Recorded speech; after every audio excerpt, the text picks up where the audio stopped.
Well, here I am inside my VE tent. I'm going to attempt to read for you inside of here something that I printed out a long time ago. The first part of this is a phrase I thought of, but then after that, to expound on it, I will be using the words that I found in reading Resurrection by Neville Goddard. So most of those words will be his. So here's my little thought. It is my conclusion that the profusion of confusion is due to the delusion of the illusion.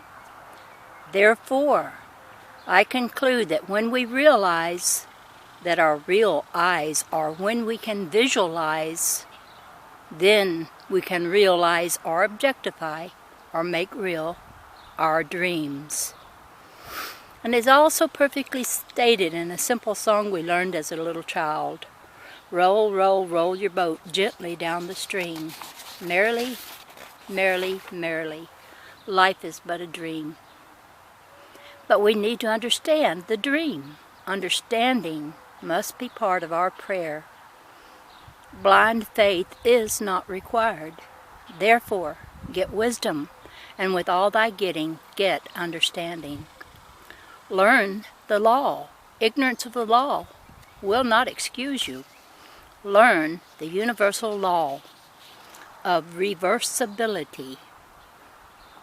Now I'm going to explain this law of reversibility, for then you can understand how life is but a dream. The following information is science. Another name for this law is inverse transformation. Simply stated, know that all transformations of force are reversible. Heat can produce mechanical motion. Mechanical motion can produce heat. Believing is a force. Jesus talked about this when he said, whatsoever things ye desire when you pray, believe that you have them, and you shall have them. He used the law of reversibility. And here is where imagination, or you could say visualization, comes into play. We must learn to imagine that we have a thing, even though our 5 physical senses don't show it to be a physical fact. Because, according to that law of reversibility, if a physical fact can produce a psychological state, then a psychological state can produce a physical fact. This is the law. It has to happen. If you do your part called imagining, so the question is, do you imagine well? Or is the illness of the illusion getting you down? Advice about what not to do. Never, never, never worry about how what you wish will come about. Never, never, never say the what ifs.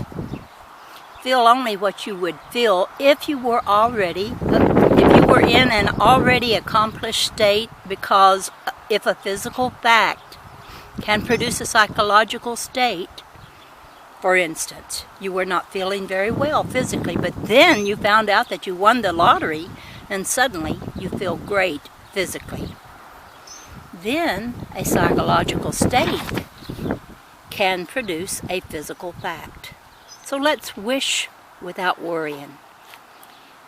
From the Bible, he calleth things that are not seen as though they were, and things that were not seen become seen.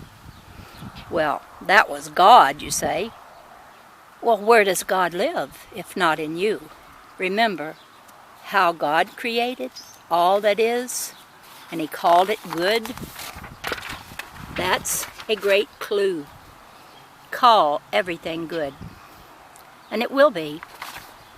I know this sounds too simple to be true, but it is true.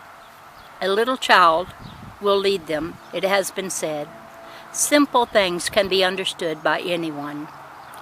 Life is to be understood by everyone. God's instructions are really very simple. It will help to know about the conscious and the subconscious.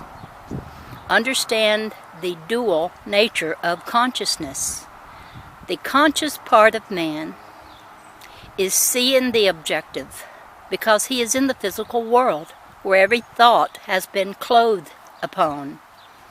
The subconscious part of man is the infinitely greater part of man and is the cause of voluntary action. And it is what man is. Jesus talked about his conscious beingness when he said, "Of myself I can do nothing. The Father within me, he doeth the work." Jesus knew that he was one with the Father. What dwelled within Jesus was God, or the subconscious. The conscious is what man knows, but the subconscious is what man is. I and my Father are one, but my Father is greater than I. We know where the kingdom is, wherein dwells the King, because Jesus has told us the kingdom of heaven is within you. The Father and you are one. The only difference in Jesus and ourself is Jesus knew he was one with the Father and thought it not robbery to think that way.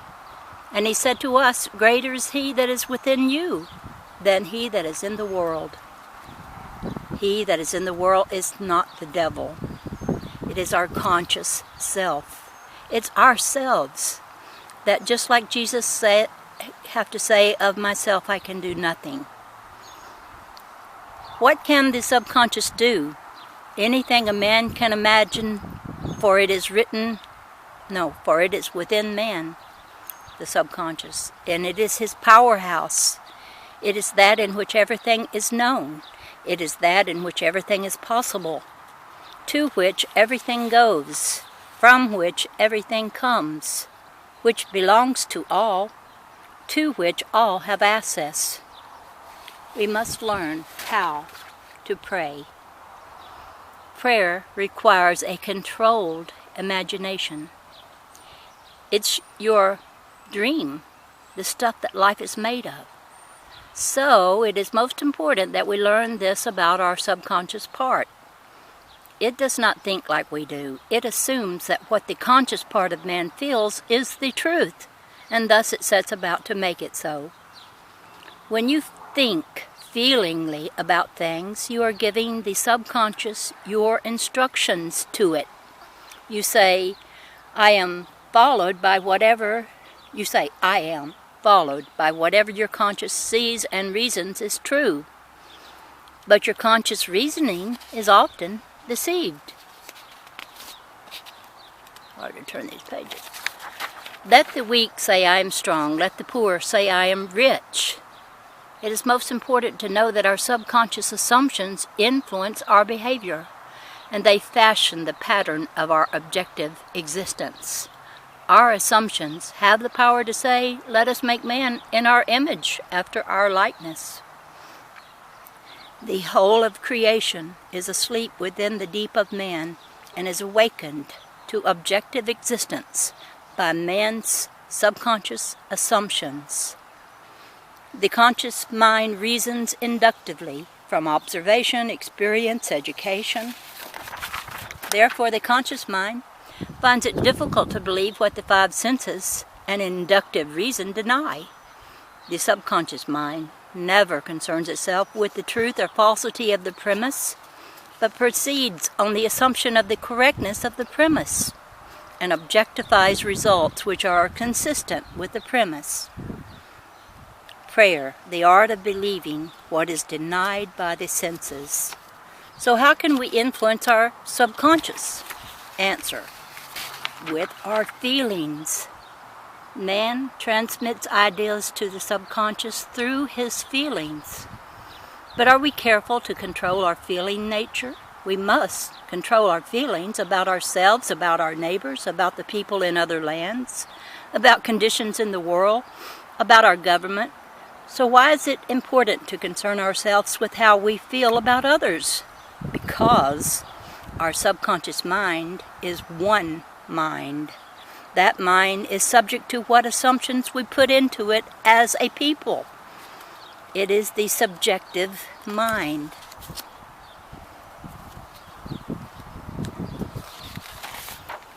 Which is the diffused consciousness that animates the world. We transmit our ideas from mind to mind. It's called telepathy, so it's important what you think. So if my mind is going to influence your mind, and your mind is going to influence my mind, and there is a collective mind, then let us learn about telepathy. If you are thinking feelingly about someone and your thoughts are, he or she is ignorant, there's no excuse for people like that. Some people never learn. Jail is too good for that one. This one is the black sheep of the family, or I don't hold out much hope for that situation. It's always the same for that person. They never learn. If your unexpressed convictions of others are transmitted to them without their conscious knowledge or consent, and if they are subconsciously accepted by them, then they will influence their behavior. And get this, the only ideas they subconsciously reject are your ideas of them which they could not wish to be true of anyone. But whatever they could wish for others, they are compelled to subjectively accept. Also, if your thoughts of them are rejected as not being true about them, and they could not wish it to be true of you, then those thoughts which you sent return to you, the sender, and must be objectively realized and outpictured by you. By the power of imagination and faith, we cast forth enchantments. Therefore, bless all, always. Don't curse anyone or anything. Rejoice in all things, and again I say rejoice. So do not wish it to be true or believe as true anything about another that you would not want to be wished to be true or believed to be true of yourself. We've got to watch our mental chatter. How to mentally talk to another is to, like this, be in a relaxed, half-awake reverie. Mentally shout the name of the person like you were calling him.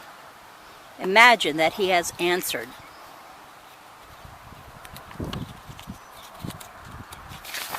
Mentally hear his voice. Represent him to yourself, inwardly, in the state you want him to obtain. Imagine he is telling you what you want to hear. Tell him of your joy at witnessing his good fortune. Now return to objective consciousness. Thou shalt decree a thing, and it shall be established unto thee. So get into the spirit of mental conversations and give them the same degree of reality that you would give a telephone conversation. It is not what you want that you attract. You attract what you believe to be true. Imagination is the beginning of the growth of all forms. Faith is the substance out of which they are formed, with the knowledge of the law of reversibility. The disciplined man transforms his world by imagining and feeling only what is lovely and of a good report. Whoso offereth praise glorifieth me, the subconscious, and to him who altereth his conversation aright will I show the salvation of God. Controlled reverie. Everyone is amenable to the same psychological laws which govern the ordinary hypnotic subject. Don't think that you will just tell somebody your truth and present it with such logic that they have to get it. They won't necessarily get it. Most likely argument will ensue. Instead, control by suggestion. In hypnotism, the conscious mind is put to sleep and the subconscious powers are exposed, so as to be directly reached by suggestion. Therefore, if you accept the truth of mental suggestion, and you know that anyone not objectively aware of you is in a profound hypnotic state relative to you, then should not you be mindful that your thoughts be good?